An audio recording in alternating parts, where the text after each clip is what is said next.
नमस्कार दोस्तों, modern history के अंतर्गत एक नए टॉपिक में आप सभी का स्वागत है।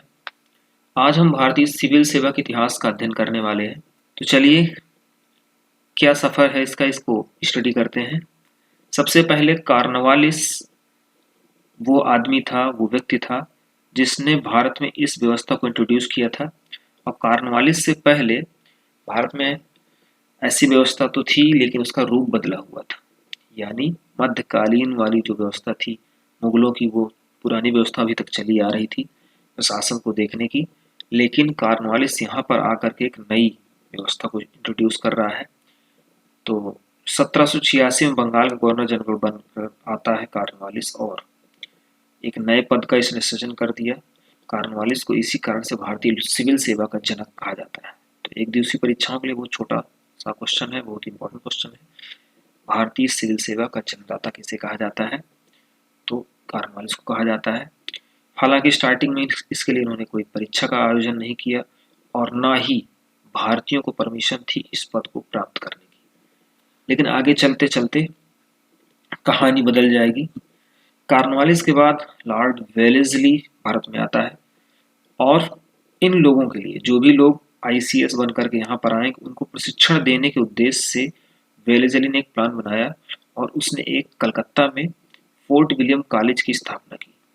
तो फोर्ट विलियम के बारे में आप पढ़ चुके होंगे पहले।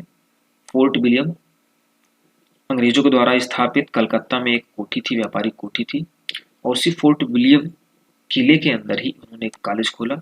इस वजह से इसका नाम पड़ गया फोर्ट विलियम कॉलेज। ईयर बहुत ही इंपॉर्टेंट है, पूछा जाता है आपसे कब खोला गया फोर्ट विलियम कॉलेज। 1800। ये उसकी कुछ तस्वीरें हैं स्केच की हुई। लेकिन अत्यधिक व्ययशील होने के कारण, यानी आईसीएस ब्रिटेन से आते थे, आपको अभी बताया ही गया कि भारत में आईसीएस लोगों को भर्ती नहीं किया जाता था, यानी भारतीय लोगों को इसमें भर्ती नहीं किया जाता था इस पद के लिए। तो बाहर से आते थे, और उनको आकर के यहाँ पर ट्रेनिंग देने में काफ़ी ज़्यादा खर्चा होता था। इस वजह से जल्दी ही इस व्यवस्था को बंद कर दिया गया। 1800 के आसपास हेलबरी कॉलेज खोला गया लंदन में, और वहाँ पर भारतीय जो भी यानी भारत में जो भी लोग अभी ट्रेनिंग लेते थे फोर्ट विलियम कॉलेज में, इनको स्थानांतरित कर दिया गया, और वहाँ पर लोग ट्रेनिंग लेने लगे। लेकिन अगर आपसे करंट टाइम की बात कोई पूछे कि प्रेजेंट टाइम में, प्रेजेंट इस समय जो लोक सेवक होते हैं, जो आईएएस जो बनाए जाते हैं, उनको प्रशिक्षण कहाँ पर दिया जाता है? तो LB Shastri academy, Lal Bahadur Shastri academy कहाँ पर है? मसूरी में है। थोड़ा सा इंपॉर्टेंट है, ये तस्वीर है लाल बहादुर शास्त्री एकेडमी का मसूरी में। तो यहाँ पर दी जाती है। वेलेस्ली के बाद एक अगला कदम होता है इस व्यवस्था के लिए 1833 का चार्टर एक्ट। क्या प्रावधान करता है 1833 का चार्टर एक्ट? अभी आपको पीछे बताया गया कि किसी भी एग्जाम को कंडक्ट नहीं करवाया जाता था, किसी भी परीक्षा को नहीं लिया जाता था। लेकिन अब कहा गया लोक सेवकों के चयन के लिए जाति, धर्म, रंग, स्थान एवं लिंग के आधार पर भेदभाव नहीं किया जाएगा, और उन्हें योग्यता के आधार पर नियुक्ति प्रदान किया जाएगा। यानी अभी तक जो भी होता था उनमें इन चीजों को फॉलो नहीं किया जाता था। जाति, धर्म, रंग, लिंग, इन आधारों पर भेदभाव हो रहा था, यानी पूरी तरह से भारतीयों को इसमें शामिल नहीं किया जाता था, उनके साथ भेदभाव हो रहा था। किस बात को लेकर के भेदभाव हो रहा था? मेनली यहाँ पर कह सकते हैं धर्म को लेकर के भेदभाव हो रहा था। लेकिन 1833 के चार्टर एक्ट में प्रावधान किया गया कि अब योग्यता के आधार पर इस पर नियुक्ति की जाएगी। हालांकि ये जो बात कही गई उसको जमीनी स्तर पर लागू नहीं किया गया, और इस वजह से ये व्यवस्था वैसी की वैसी रही। तो प्रश्न आपसे पूछेगा कि पहली बार उपबंध किस एक्ट में किया जाता है कि योग्यता के आधार पर आईसीएस के पदों को भर्ती किया जाएगा? तो ये व्यवस्था थी 1833 का चार्टर एक्ट। लेकिन ऐसा हो नहीं पाया, ठीक है। 1854 का चार्टर एक्ट आएगा, और 1854 के चार्टर एक्ट में कंपनी के संचालकों से नियुक्ति का अधिकार छीन लिया गया। अभी तक क्या हो रहा था कि जो कंपनी के संचालक थे, बोर्ड ऑफ डायरेक्टर्स के जो लोग थे, वही लोग जिसको चाहते थे उसको आईसीएस के पद में नियुक्त करते थे। तो अब इनसे इस व्यवस्था को छीन लिया गया, इनके पास जो पावर थी इसको छीन लिया गया, और एक प्रवेश परीक्षा का आयोजन किया जाने लगा। यानी एक एग्जाम अब इंट्रोड्यूस किया गया है, और एग्जाम कंडक्ट करवाया जाएगा, और एग्जाम के थ्रू अब सब लोग चयनित होकर के आएंगे। तो ये दोनों प्रश्न बहुत ही इंपॉर्टेंट है कि योग्यता के आधार पर नियुक्त की व्यवस्था तो की गई थी 1833 के चार्टर एक्ट के तहत। लेकिन पहली बार परीक्षा का आयोजन कब किए गए, तो आपको 1854 के चार्टर एक्ट को बताना है। हालांकि इसमें मिनिमम जो एज थी वो निर्धारित कर दी गई थी 18 वर्ष, और जो मैक्सिमम एज थी वो 23 वर्ष थी। यानी बहुत कम समय मिलता था, 5 वर्ष का समय मिलता था। इन 5 वर्ष के अंदर जो भी एग्जाम क्वालिफाई कर सकता था तो कर लेता था। इसके बाद लिटन ने एक काम किया था। लिटन के बारे में आपको पहले भी पढ़ाया जा चुका है। 1878 में यह आयु सीमा घटाकर 1700 से लेकर 19 वर्ष कर दी थी। यानी लिटन देखने में शरीफ आदमी लग रहा है, लेकिन है खतरनाक आदमी। इसने क्या काम किया था, जो भी काम किए थे वो सारे भारतीयों के पक्ष में नहीं किए थे, यानी सब भारतीयों के अपोजिट में किए थे। इसने इसी उद्देश्य से 1878 में एक व्यवस्था की कि भारतीय लोग भरे जा रहे हैं इस जगह पर, तो उसने उम्र को घटा दिया, यानी इसको 4 साल घटा दिया और उसको 1 साल घटा दिया। सिर्फ 2 साल का समय मिल पाता था, और इस कम उम्र में जो भारतीय लोग थे, भारतीय विद्यार्थी की स्कूलिंग उतनी अच्छी नहीं थी, तो वो सक्सेस नहीं हो पाते थे। लेकिन फिर भी ऐसे कुछ ब्रिलियंट लोग थे हमारे देश में जिन्होंने इन परीक्षाओं को पास किया था। यहाँ से प्रश्न पूछे जाएंगे। आपसे पहला प्रश्न पूछा जाता है कि पहले भारतीय कौन थे जिन्होंने आईसीएस की परीक्षा को पास किया था, तो आपको नाम बताना होगा। सत्येंद्र नाथ टैगोर। यह आपका सत्येंद्र नाथ टैगोर का तस्वीर है। सत्येंद्र नाथ टैगोर लिखा हुआ है। आईसीएस में प्रवेश पाने वाले पहले भारतीय व्यक्ति थे। 1863 में इन्होंने इस व्यवस्था को क्वालिफाई कर लिया था। इसके बाद दूसरे ऐसे व्यक्ति जिन्होंने इस परीक्षा को पास किया था 69 में सुरेंद्र नाथ बनर्जी। इन्हें राष्ट्र गुरु के नाम से जाना जाता है। ये उनकी तस्वीर है। और इन्होंने आईसीएस की परीक्षा को उत्तीर्ण तो कर लिया था, और असम में इनको कलेक्टर के पद पर भी नियुक्त कर दिया जाता है, लेकिन बाद में इनके साथ तमाम सारे भेदभाव किए जाते हैं। हमने आपको बताया ही था कि उनकी इच्छा नहीं थी कि वो भारतीयों को प्रवेश दें, लेकिन किसी तरह से कोई लड़ झगड़ करके मेहनत करके पहुंच गया तो भी उनको काम नहीं करने दिया जाएगा। इस तरह से इनके ऊपर तमाम सारे भेदभाव किए गए और उनको बर्खास्त कर दिया गया। इसके बाद एक अगले व्यक्ति हैं अरविंद घोष। इन्होंने परीक्षा तो पास कर ली थी, यानी जो रिटन एग्जाम रहा होगा उसको क्वालिफाई कर लिया था, लेकिन घुड़सवारी की परीक्षा होती थी, घुड़सवारी करवाई जाती थी, हॉर्स राइडिंग, और उसमें ये क्या हो गए थे, असफल हो गए थे। इस वजह से इनको बाहर कर दिया जाता है। ये प्रश्न भी पूछा जाता है कि कौन से ऐसे भारतीय व्यक्ति थे जिन्हें घुड़सवारी की परीक्षा पास न कर जाने की वजह से इनको बाहर कर दिया गया था, तो आपको अरविंद घोष का नाम बताना है। सुभाष चंद्र बोस ने इस परीक्षा को 1920 में क्वालिफाई किया था।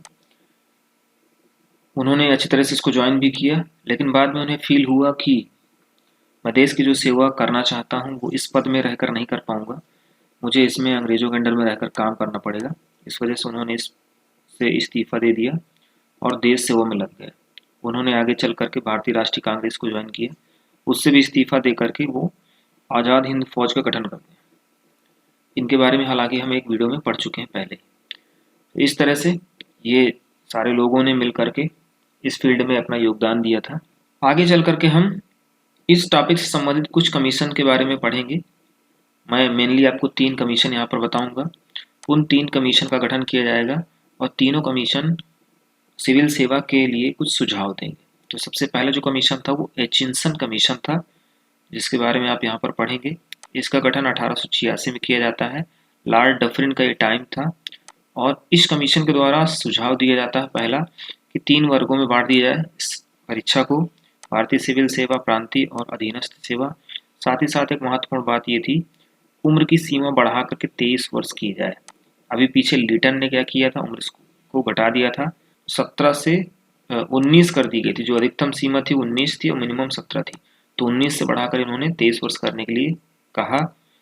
और इन्होंने एक और बात कही कि परीक्षा जो अभी तक इंग्लैंड में हो रही थी वो भारत में भी कराई जाए, यानी इंग्लैंड में भी कराई जाएगी, भारत में भी कराई जाएगी।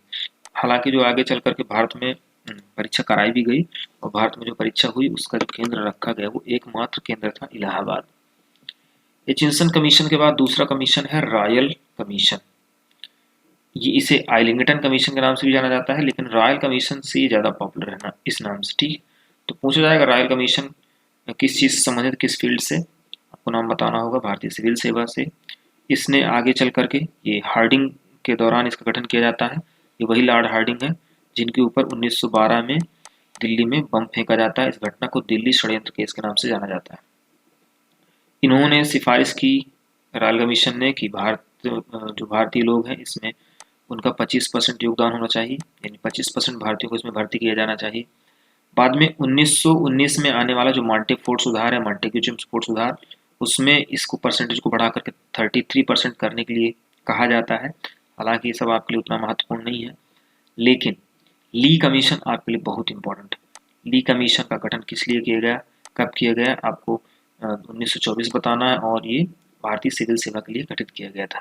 इसी ली कमीशन की अनुशंसा पर या इसी के कहने पर ही आगे चल करके 1926 में होता यह है कि लोक सेवा आयोग का गठन किया जाता है। पब्लिक सर्विस कमीशन का भारत में गठन किया जाता है। पूछा जाएगा किस कमीशन की सिफारिशों पर लोक सेवा आयोग का गठन किया गया था, ली कमीशन की सिफारिश पर। कब किया गया, 1926 में। और इसने आगे चल करके कहा था कि आगे चल करके संख्या बराबर कर देनी चाहिए, 33 से ये बढ़ाकर यानी 50-50% कर देनी चाहिए। 50% इंडियन हो जाएंगे और 50% यूरोपियन हो जाएंगे, और इसका काफ़ी ज़्यादा प्रभाव पड़ा। और आगे चल करके इस रिपोर्ट के पश्चात भारतीयों की संख्या लगातार इस फील्ड में बढ़ने लगी। आगे चलकर 1935 के एक्ट के तहत संघीय एवं प्रांतीय लोक सेवा आयोग के गठन का प्रावधान किया जाता है, यानी संघ के लिए अलग और प्रांत के लिए अलग लोक सेवा आयोग के गठन के लिए बात करी जाती है।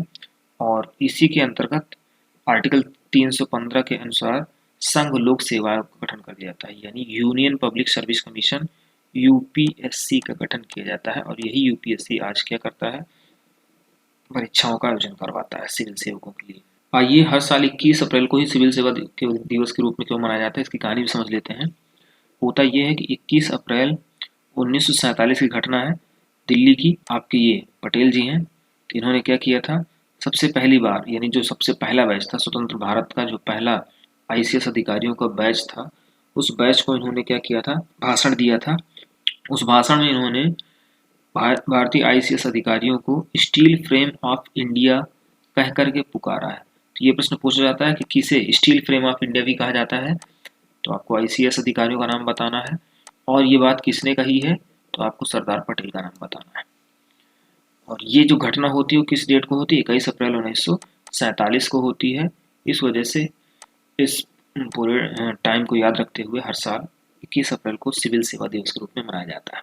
तो इस तरह से हमारा आज का ये वीडियो यहाँ पर कंप्लीट होता है। अपने अगले वीडियो में हम आधुनिक भारत में समाचार पत्रों के इतिहास को पढ़ेंगे। समाचार पत्रों के बारे में पढ़ेंगे कि समाचार पत्र का प्रकाशन किसने किया, किसने संपादन किया, किस भाषा का पहला समाचार पत्र कौन सा था, और भारतीय प्रेस के बारे में कुछ प्रावधान वहाँ पर किए जाएंगे, कुछ पाबंदियाँ लगाई जाएंगी, उन पाबंदियों के बारे में भी हम पढ़ेंगे। अगर हमारे वीडियो आपको पसंद आ रहे हैं, अपने दोस्तों को ज़्यादा से ज़्यादा शेयर करिए। मिलते हैं अगले वीडियो में, तब तक के लिए नमस्कार।